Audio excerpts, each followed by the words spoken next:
Hi guys, welcome to Tibia Tips and Tricks Part 2. For the first part of the video, I will paste it in the description, so if you're interested, please check it out. So let's get started. Tip number 1, it's quite a common one. I think most of the people know about this one by now, but it's extremely important. And it's the fact that you can complete Oberon and reply to his messages using only 2 hotkeys. You don't need, however many there are options like 10 or whatever. You only need 2 hotkeys. And you can use one of the hotkeys when Oberon sends a message that starts with a letter T, and the second hotkey can be used for everything else. Super simple, it works, confirmed. We've been using it for months. I will show what hotkeys you need to do in the description as well. So if you're interested in this tip, just take a look at the description. I will explain it there and give you the hotkeys that you need. Tip number 2, maybe some of you have seen this as well. A lot of EKs use an item called the Jewel Case, which can be bought for 25 Christmas tokens during Christmas. And it can be used to quickly switch out loot backpacks without, losing all of your settings for the loot container. So how it works is you have a jewel case, which you use as the main container. So in the loot container settings, you choose the jewel case as the one where all the loot goes. And inside that jewel case, you just put in some backpack with loot. And then when you come back from your full team hunt and you want to quickly switch out, you take out the backpack out of the jewel case, you put in another backpack into the jewel case, and off you go. All your loot is safe in the depot. None of your settings get changed. It's super easy, super quick, super efficient. Tip number 3, Phantom Army, Children of the Revolution, Mission 5.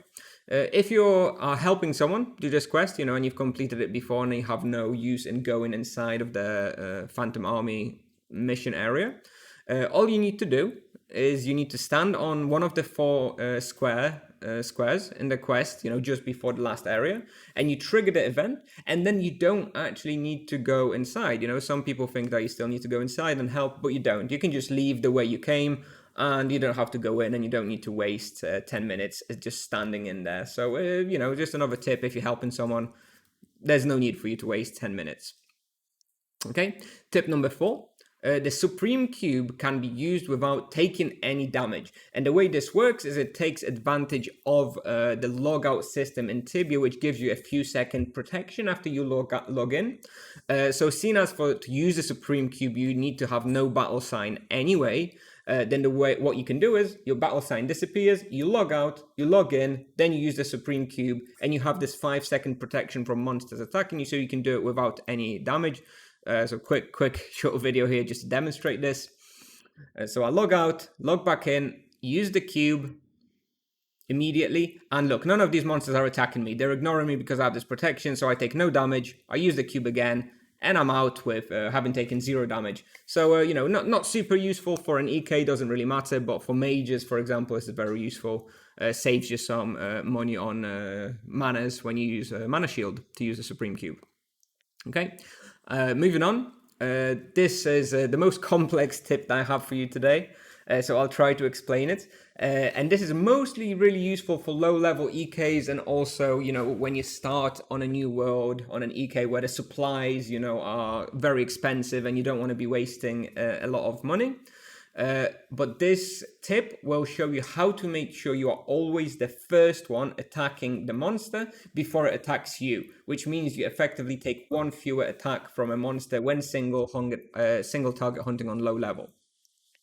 So if you look at this little paint graph that I prepared here, assuming this is each SQM in Tibia, that corresponds to each SQM. So you have the player and you have the monster, and then you have this SQM in between them. Now, the way Tibia resolves who is the first one to deal damage is the entity, so either the player or the monster, that walks into this empty square first will be the one who deals the damage first. So basically, if you want to make sure you are the first one doing the damage, you need to move into the monster. You can't just stand and wait for the monster to come to you, because if you're just standing on one SQM, not moving, and monster coming to you, the monster will always be the first one to deal the damage. So basically what you should really do, what I sometimes do in a low level EK, is I'm standing in a square and I see the monster coming, and when the monster is two SQMs away from me, I move into the one empty SQM, and that way I'm always getting the first damage. Now this is useless for, you know, level 500 EK when you've got a full box, because, you know, it doesn't matter, right? It doesn't matter. But like I say, if you're low level EK, you know, level 50 with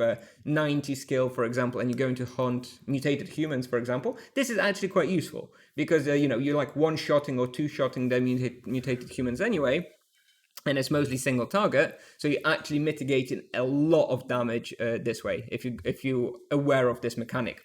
And for example, just to illustrate, when you're hunting monsters which die in X hits, the effective damage taken is decreased by what I've written here. So for example, if you're one-shotting the monsters, then this effectively decreases your damage by 100% because you will never take any damage from the monsters, right? They come to you, bam, you one-shot them dead. They don't have a single opportunity to do any damage to you. And if you don't use this, then they will always get one hit into you. So it's 100% difference in damage. And of course, this decreases, the effective reduction decreases the more hits you take from the monster anyway. But, you know, like I say, on low level EKs, if you have a reasonable skill, you're mostly killing things in 1-2 hits. So you're like reducing your damage by a huge amount. And I also have a video just to illustrate this. This is on a higher level EK, but the principle is the same. So let's watch. So for example, here, I just wait and I let the fox come to me. And if you saw, let's watch this again. I don't move, I just stand, and the fox deals the damage first, and only afterwards I kill it, okay? So just watch that again. Poof, see, I take the damage, right? So that's the idea. I don't move, I take the damage. And same here. Yeah, you see, I didn't move, the bat came to me, it dealt the damage, and only then I killed it. But for example here, I move into the bat, and I take no damage, yeah? I took no damage. Same here, I will move into the bat and take no damage.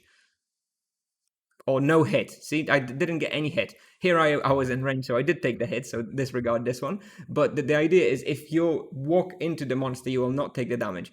Again here, you know, I wait until the fox gets into this square, and then I move into it, and I don't take any hits. See, bam, I take no hits because I move into it. And I do the same here with the spiders. I basically take no hits from any of them, so I just move into them. I kind of mess up here because I was on cooldown, but anyway, I still take no damage, no hits. I wait for them to come and I walk into them, taking no damage. Okay, so this is the last tip I had for you. Like I say, this one is not super useful for high levels or for mages or for paladins, but it's very, very useful and very efficient for low level EKs. It helps a lot, at least in my experience. Okay, so that's the last tip I have for you. If you do enjoy the video, please make sure to like and subscribe. Let me know in the comments about any other tips, and maybe you can be featured in the next series. So thank you. Bye-bye.